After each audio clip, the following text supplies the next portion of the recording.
remember when I first started working with Jack Lee at the Invermark piping school in the summer. I remember, he started making derogatory comments about my sound and so on and whatever. And It makes him sound so mean.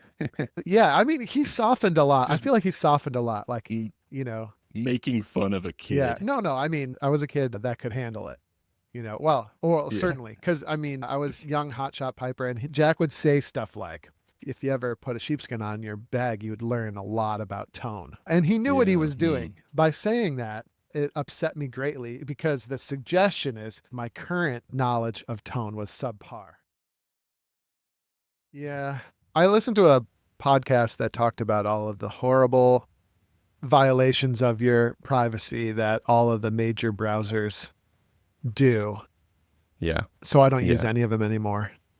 I'm a big Yeah. fan of the Brave browser. It's a Chrome like Yeah. architecture. It's a Chromium, they call it, Chromium I believe. browser. Yeah. So you can do Yeah. everything you would do on Chrome, except at least they say that they're, way more Yeah. devoted to your, not that I do anything that requires tons of privacy, but like, stick it to the man, Jim. Yeah. That's always part of the conversation. Like, I also like to stick it to the men. Whichever men it is, I Yeah. like to stick it to them. And it bothers me, like, when I'm locked into, like, oh, you have to do this thing, or, oh, they're going to take your information and Yeah. stuff like that. I just don't like that feeling. And so I'll be like, oh, I'm actually going to, I prefer to use Linux so that, I'm not sending information to any of the, the See, big Linux is like, I'm operating not doing, system makers, stuff yeah, like that. Linux is like, man, I have to draw the line there. I think, you know, It takes work. That's yeah, true. like, But I say stuff like that, and then it's always like, hey, and let me clarify, I'm not doing anything it's like, untoward, like, right? Like, I'm I cool. just, I just like privacy. Yeah, well, That's and the other all. thing, if you ever look at your system like load, when you bring up the little thing that tells you like what your computer's actually doing, Chrome is Yeah, always hogging like incredible amounts of memory. it's constant, and it's always working too. It's Yeah. not like, oh, I'm active in Chrome right now, and so that's why it's busy. Like, what the heck is it Yeah. doing Like over you could there? open up Chrome with just one Google tab going and it takes like 18 million megabytes of RAM and that's like super sus. So I don't have Yeah. Chrome. I don't allow Chrome on my computer anymore. So speaking of privacy and lowering your random access memory load, today we're talking about sheepskin Mm. bags. That seems like, in some ways, the opposite of lowering your random access memory Is use. it? Tell well, here's what I'm thinking, Andrew. I'm not a sheepskin user, never have been. Not that I have anything against it. I just the same Ganaway bag that I got when I started playing is still going strong Yeah. for me. Shout out to Yeah. Ganaway. But to me, like, I understand the resistance to using Linux as an operating system on your computer. I understand that resistance. It does take some It's a work. cost benefit calculation, right? Yeah, and I'm like, sheepskin is the Linux of bagpipe Interesting. bags. That's my impression. Interesting. Feel free to tell me that I'm wrong, but that's what it seems like to me. Possibly. I'm not even fully up to speed with like why I want Linux. Like, is it better? Well, it better if what you want is the things it gives you, which is for me mostly just like it customizability and all other hands are off. Like once it's in my machine, I can turn off the internet and like I've got everything I need and that's just me. Yeah, you're right in the sense that like sheepskin gives you a very specific set of benefits Mhm. that are really kind of interesting. Like the most important benefit of a sheepskin is it sounds better than any other bag. I've heard enough people say that I believe it at this point, but in all honesty, Andrew, the first time I heard that, I was like, what? Exactly. Me What? too. Like, I was like, how is the bag a component in the sound at Yeah. all? Like, tell me drones or Yeah. reeds, or chant or Yeah. shape. Those have an effect, sure, but the I bag? remember one time, by the way, I started off playing, I wouldn't say, I'm just going to turn down my mic a tiny smidge. No, Sure. because we're getting animated now, Jim. So I think Yeah, if I I see. did get too close, it definitely doesn't sound right. Getting a little Getting a little clippy. clippy there. But anyway, I started off playing hide bags. When I first started playing the pipes, I played a kangaroo skin bag. Oh, I've heard of Yeah, the, it was a 50-year-old bag. Like my yeah. dad played it when he was a kid. But then eventually we were playing in the Orrin Moore pipe band, which was then like a grade 3 band. And Donald Lindsay kind of insisted that everyone play sheepskin, Mm, wisely, as it turned out. But we're not there yet in the story. So yeah, we mm, played sheepskin for a little while. And then the Ross canister system craze hit, and everyone all switched over to the Ross canister bags. For years and years, we would have been on the Ross canister stuff. And then I remember when I first started working with Jack Lee at the Invermark piping school in the summer, I remember, he started making derogatory comments about my sound and so on and whatever. And It makes him sound so mean. yeah, I mean, he softened a lot. I Just feel like he softened a lot. Like, mm, you know, making fun of a yeah, kid. no. I mean, I was a kid that could handle it.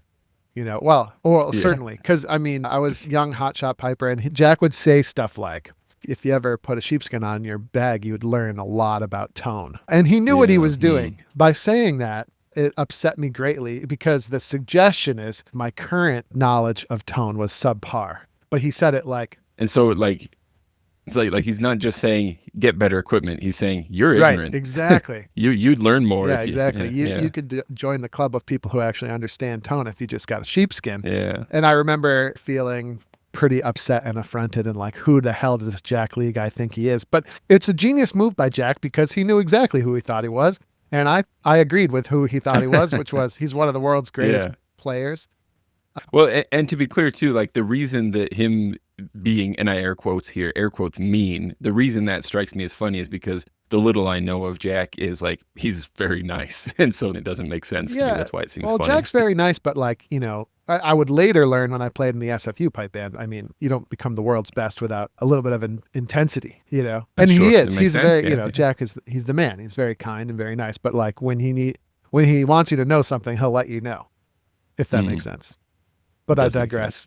So he said that to me, and then I remember being upset about it. And of course, I'm not going to change anything because I'm the great Andrew Douglas and I know everything, and I'm just amazing. And so anyway, time passed. A few years later, it was a really cool moment. Jack asked me to join the SFU pipe band, and we accepted, and things were happening. And at some point, I don't remember exactly how it all went down, but at some point, we got a sheepskin bag in the mail.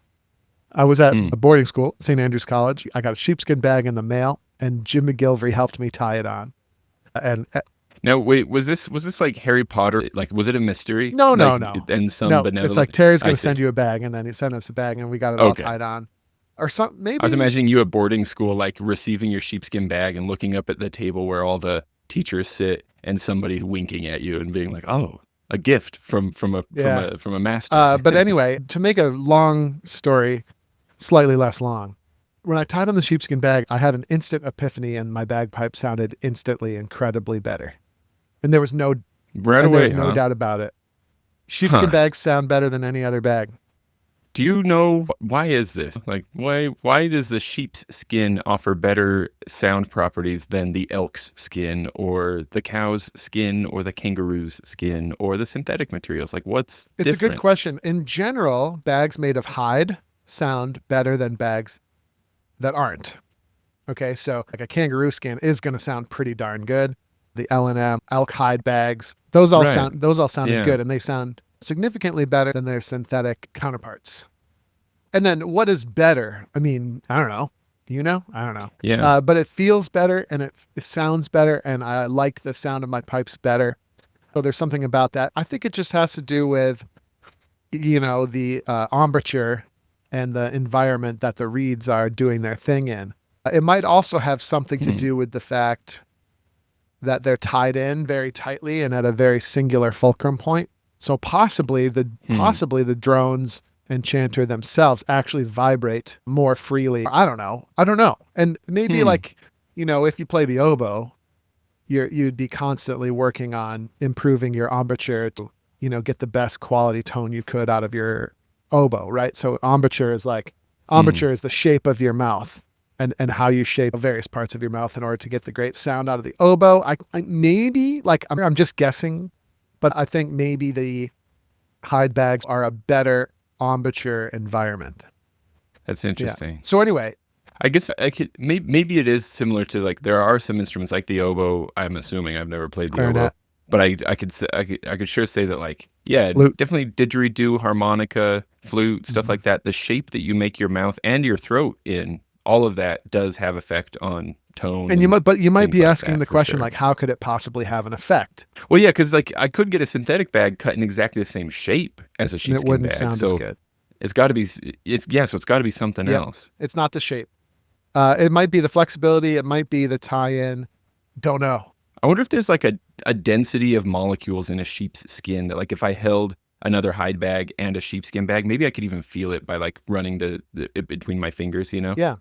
thickness of the walls, Well, and the something. people who have tried to measure it, like Mm. measure the differences in quality of tone between these things, they haven't yet found any compelling proof that it actually does sound better. So the scientists are still Well, and stumped. what a lot of people will tell you is there's no actual difference. It's all just made up. But that doesn't Yeah, placebo but that effect or doesn't make something. sense. If that were true, we would have bands that were able to win the worlds without the sheep, right? Mm. I think. And then, an astute follower of pipe bands would say Vic Police did win the worlds with synthetic in 1998, and they produced one of the best sounds ever, which is like, I don't know, kind of true, I guess. I bet my friend Johnny Miner already had said that, if he's listening right now, just because he knows exactly what the results were every Yeah. year going all the way Yeah, back. so I guess so. But a lot of bands have tried going back and forth between the different things. I mean, I've been in bands that have tried different things, and the sheep just sounds better. Do you feel like most of the effect on the sound, or even all of it, is in the drones, or does it affect the chanter as well? In my experience, it affects all of it, but there's no great way to prove it that I know. So it's all just a feeling, but the feeling is I mean, strong. well, hey, that's good enough. It does occur to me too that, like, if something affected the sound of the drones or the chanter, that would affect the overall sound of both things bouncing off each other. So it would ultimately affect the whole Yeah, sound, something wouldn't it? about it just sparkles, Jim. It's just a Hmm. sparkly, buzzy, sparkly feeling. But look, sheepskin sounds the best, Jim. But So that's yes, established. I but there are accept it. trade-offs, right? There's always trade-offs. So sheepskin sounds the best, but there are other challenges with sheepskin that you have to deal with, and I can give Yeah. you a couple of the big ones off the top of my head. Tell me about them, because this is the main reason why I thought to say sheepskin is the Linux of bagpipe So bags, so because like there's work that goes into it, right? sheepskin is by far, by a very wide margin, the most expensive bag that you can Mm. play. Now, it's expensive for two reasons. Reason number one is it's expensive, right? So Like it's like dollars and 500 bucks cents. or something. Okay. And the expected lifespan of a sheepskin is low. For a Oh, beginner or an intermediate, like maybe you're getting 2 years out of a sheepskin. that is In low. the last like decade or so, I've had a couple of sheeps that have lasted considerably longer than 2 years. But you really have to have a plan and know what you're doing to stretch the lifespan of a sheep, I think. And you maybe have to get lucky, right? What happens? Because like I say, I've had the same hide bag my whole life. So what happens when it's out of life? Do holes start to Yeah, appear, yeah. or is it the seams that start What leaking? tends to I happen see. with a sheep is that it develops rot spots in the bag Mm, that are caused by probably excessive moisture or something like that. gotcha. As parts of the bag will start to get soft and mushy, it'll still work. But if you let that go too long, you never know when soft and mushy is going to become an outright leak in the bag. Yeah, gotcha. Which once that happens, you're in trouble. So that's one of the big downsides of a sheep is just how much it costs, right? Like for example, Mm, a full blown Ross canister system might be similar in cost to a sheepskin, but what's the expected lifespan of that? 10 mm, years, you maybe yeah, have to buy more kitty litter after a couple of years, but you know what I'm saying? and the and the price of kitty litter these Yeah. days. No, Just and kidding. they don't even use kitty litter anymore. They use some sort of gel beads. Yeah, They use those silicone gel beads or whatever. But my yeah. point is that so the cost of sheep is very high. So that's the one thing. So for a beginner, I wouldn't really, even though sheepskin sounds the best, I'm not sure I would recommend it for a beginner in most cases. Some of your other Mm, hide bag options are better because they sound almost as good and the cost is considerably more reasonable. A bag that comes to mind is a Ganaway bag, right? Like yeah. I mean, that's a what I would Ganaway think. Yeah. bag can give you a very sheep-like for considerably less cost. That bag costs less and it's going to last you longer. Yeah, I think I've mentioned it before, but like that just to really show off how long my bag has lasted. And I mean, I don't play as much as some people, but like it's been used, that's for sure. I got it when I was 14 or 15 years old, and it was already used. And I'm 36 now, and that's been the same bag the whole time. Probably time for you to think about a new bag there, Jim. At this point, no, I'm just gonna die There when it my is. bag dies. Like that's it, There it is. So that's one of the downsides So of the sheep, right? The yeah, other, expensive in yeah, currency. Yeah. there's other downsides of the sheep, like that I'm not sure I actually agree with, but one of the most common objections with a sheep is that you have to play it all the time in order for it to work for you. In other words, like you have to be a Yes, I've heard daily that. player in order for sheep to Hmm. work for you. And yeah, that's kind of true. Just throwing it out there.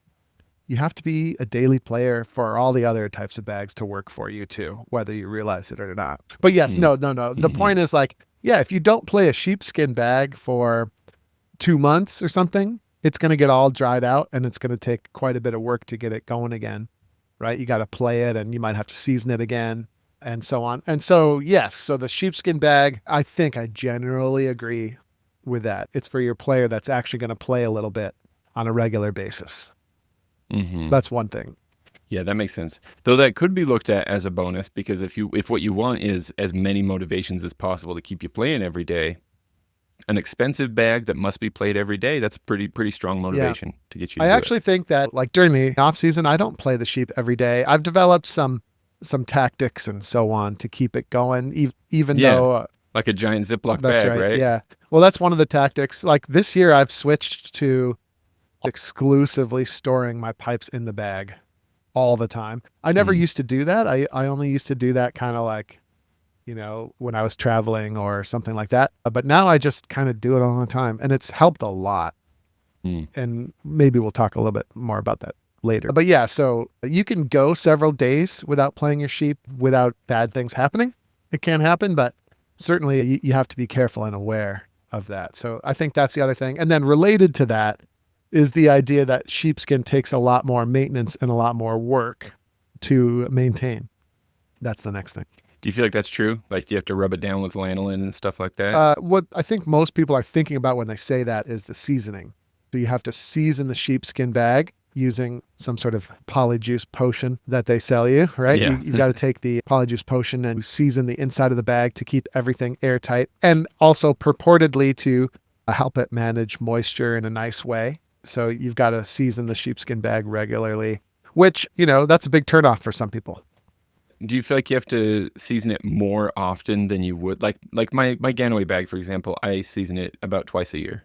Would that be like not nearly enough for a sheepskin Yeah, bag? well, typically the answer is yes. I mean, for me, I probably season my pipes 4 times a year. Gotcha. It would be more if I let my bag dry out more often, but I let it dry Yeah. out a lot less often now. So yeah, maybe 3, maybe 4. And it would be once the bag is set up and it's holding air, the amount of seasoning that you would put in should be very minimal. Yeah, a little refresher. Just a little refresher, which reminds me, maybe not this week, but maybe early next week, I'm going to season my pipes because it'll be just about 2 weeks before a big event is a good time to do Yeah, a little you don't top want to up. do it the day before, No, do the you? day before Yeah. is bad. Even if everything goes smoothly and you don't make a big mess, the day before is bad because I feel like the instrument takes a couple days to like resettle into something reliable after the Yeah. seasoning, maybe. So I laugh because one time in high school, I had seasoned my bag, and it was the day before a little gig, and I really focused on the neck part right above the chanter, Mhm. just really wanted to get stuff into every crease there, and figured it was done. I let it like drain, but it must have been that the way I was hanging it, there was a little pocket Yeah. where gloop had managed to Yeah. stay. And so the next day when I was playing, my chanter like stopped working. It was so weird. I was like, what's going on here? Pop it out. And my reed was just covered in seasoning. And it just like worked its way down and filled that little chamber where the reed was. Yes. So that's why I chuckle and say, don't do it the day Yeah, before. yeah. You want those mistakes to happen before the performance. Yeah, and being able to season and you have to have enough experience and foresight to avoid some of those things that definitely tend to happen, don't you? Like you have to learn how to hang the bag Yeah. so that Yeah. you get all the seasoning out. It is funny how much less seasoning I actually have to use now compared to the first few years that I was playing, like I would go through a whole tube, a whole bottle every time, and it made a huge mess and it took days to get through the Yes. By the way, process. It's nice to think we get better at and this. then as a general guideline, so in my experience, the more seasoning you use, the shorter the lifespan of your bag. Yeah, It's I've a heard that general too, yeah. statement. So I try to keep the seasoning as minimal as reasonably possible at all times, and the frequency as minimal as possible at all times. And that helps me keep my bag from dying on me. So it's interesting, maybe part of the short lifespan of a sheepskin bag, maybe that lifespan actually gets shortened if you're not a daily player, because that increases the likelihood that you're going to have to season it, maybe 4, 5, 6, 7 times That's a right. year. And that might actually shorten the overall life Jim, of I the think bag. that's exactly right. You heard me say that earlier. Look at me. I mean, you heard me say that earlier, probably, right? Where I said for Yeah. a beginner or an intermediate, the lifespan of the sheep is short. And that's exactly what I Yeah, meant. That's exactly what I meant. So so Gotcha. beginners and Gotcha, yeah. intermediates that make beginner-ish decisions. By the way, not because you're a bad person. I made beginner-ish sheepskin decisions like way up into my late 30s, okay? So like it just means you don't have the knowledge and experience with the sheep yet. Like the lifespan tends to be shorter for sure. Yeah, that makes sense. You also can't just never season your sheep, because if you never season your sheep, it's not going to hold air and it's going to be a horrible sound and a horrible experience. Well, so it's sounding to me like there's like a lot of reasons for a piper to be like, well, that's too much headache. I'm not going to Yeah. play sheep. But then if they hear someone playing, or if somebody they respect says, you really should try this, or they even just try it, do you think the conversion rate's really high? Is it like once you try it, you just can't go back because your bagpipes will never sound that good again? It's interesting. I mean, I don't know, Jim. Like, so I think the conversion rate would be high amongst advanced players that compared the two. But for beginners, I mean, this is something I've really changed my thinking on over the years. It's like for beginners, you just need something that's easy and reliable, right? So a synthetic, and we've talked about not being too floppy. Yeah, no grocery bags, right? So, but a rigid synthetic bag is ideal for the beginner. And a beginner is going to be so busy figuring out how to blow steady and how to maintain their pipes and how to do even the most basic elements of bagpipe tuning that the improvement in the tone that you're going to get with a sheepskin bag, you wouldn't even have the capability to notice it yet. Right? You see what I'm saying? So the trade-offs would not be worth it yet. But for the advanced player, I think that's quite common. Sheepskin is instantly better. So it depends on the level, I think. Gotcha. I kind of lost track of where we were in our thought process. Oh, well, we were talking about the costs. So we talked about the benefits, and we're going through some Yeah. of the costs of sheepskin, and we covered the currency. It costs a lot of money to get it, and with that, the short life of the Yeah. sheepskin. And then there's like the work and commitment cost. You pretty much gotta be a daily player or figure out some good tricks to make it last. Yep. Do you feel like there are any other Yes. detriments to For the sure. bag? So sheepskin bag will not keep your drone reeds dry forever. That is another downside. Like, for example, your Ross canister system has its own shortfalls. I think we've talked about them before, so we won't get into them here. But one of the major selling points of an active moisture control system, like, we have the desiccant inside the bag and whatever, is that like for all Right. intents and purposes, you have a guarantee that your drone reeds are going to stay dry. And the sheepskin will not do that. So if you play the sheepskin, typically within 25 minutes to half an hour, maybe give or take, depending on the surrounding environment, you'll start to accumulate moisture on your drone reeds. So that's one of the downsides of the sheep as well. It's not going to keep your pipes dry forever like the Ross canister system is. And I just have one thought there, which is the sheepskin is basically the second best bag for moisture control that you could buy.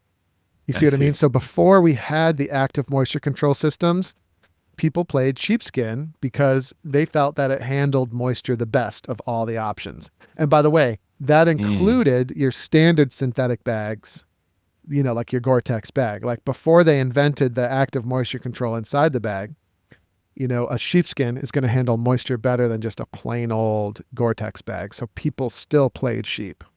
It's still like the moisture control system is a quantum leap forward for those who really need to keep their drone reeds dry. Notice that you don't really need to keep your drone reeds that dry in most cases. Most people are not playing long enough periods of time where that really needs to be an issue. But, if you're a high level soloist or a high level competitive band, being able to manage the moisture in the drones becomes an important factor.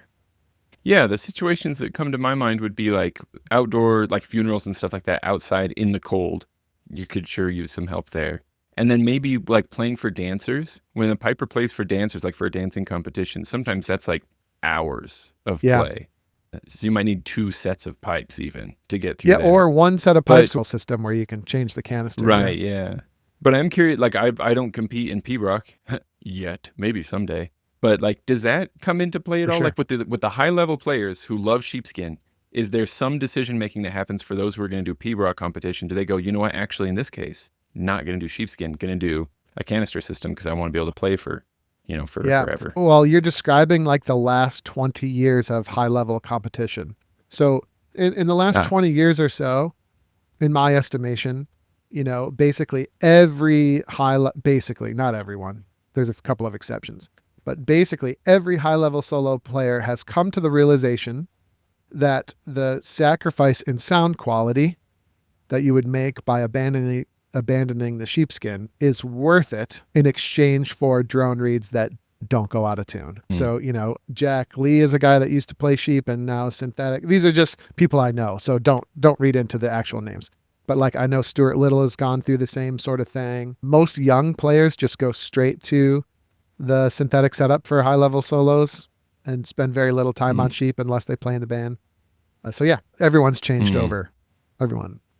So a very sort of use case specific decision making happening. Yeah, there. and then what a lot of the top players are doing is they're experimenting with mixing active moisture control and hide in some way. Lee and Sons actually makes a couple of different bag options that attempt to like line the bag with the hide inside and stuff like that to see, because it's all sort of conjecture and speculation. But if you can get a little bit of improved tone out of the bag, in addition to the active moisture control, that's sort of like the holy grail. It's like the fountain of youth.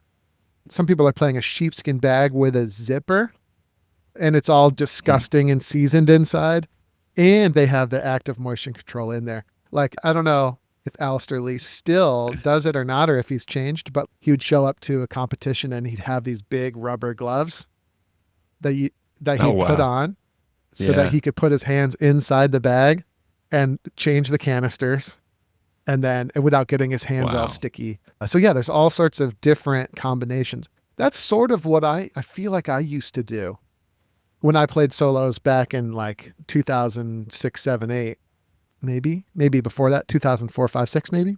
I forget the exact years, but I feel like that's what I used to do.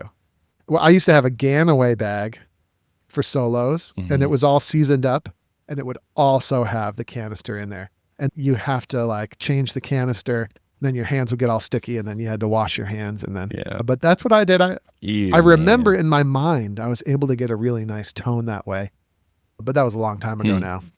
Maybe if I actually listened back, I would be like, what was that? Yeah. It sounds as gross as it was on the inside. Yeah. So there's some of your trade-offs with the sheep. I'm wondering if maybe we need to do a sheepskin part 2 and get into some of the nitty gritty. Yeah, sure. But yeah, sheep sounds better, but it costs a lot. But it sounds the best. So is the takeaway from this something like, do it if you want to? Like it's probably worth it, but it might not be. Like it's going to be for every individual. Yeah. This is just information to make a So decision. It's hard to make. I would recommend that any intermediate or advanced player, you want to play sheep at least for long enough to learn about tone and timbre and getting that great sound. Because at the end of the day, what Jack Lee told me was totally true. And I remember how incensed I was by what he said. But now it's like, man, now I really don't enjoy playing as much unless it's on a sheep. You know what I mean? Hey, everybody. Andrew Douglas here from the Piper's Dojo. And I just want to say thanks so much for listening to today's iteration of the podcast. If you enjoyed what you heard here today, it would be super helpful to us and to a lot of bagpipers out there trying to find us if you could give us a top-notch review on whatever platform you're using to listen to this podcast, particularly Apple, iTunes, and Spotify and things like that. Your review would be really, really helpful. So if you have a moment today, definitely go over there and help us out. Other than that, until we meet again on the podcast or somewhere else, thanks again for listening.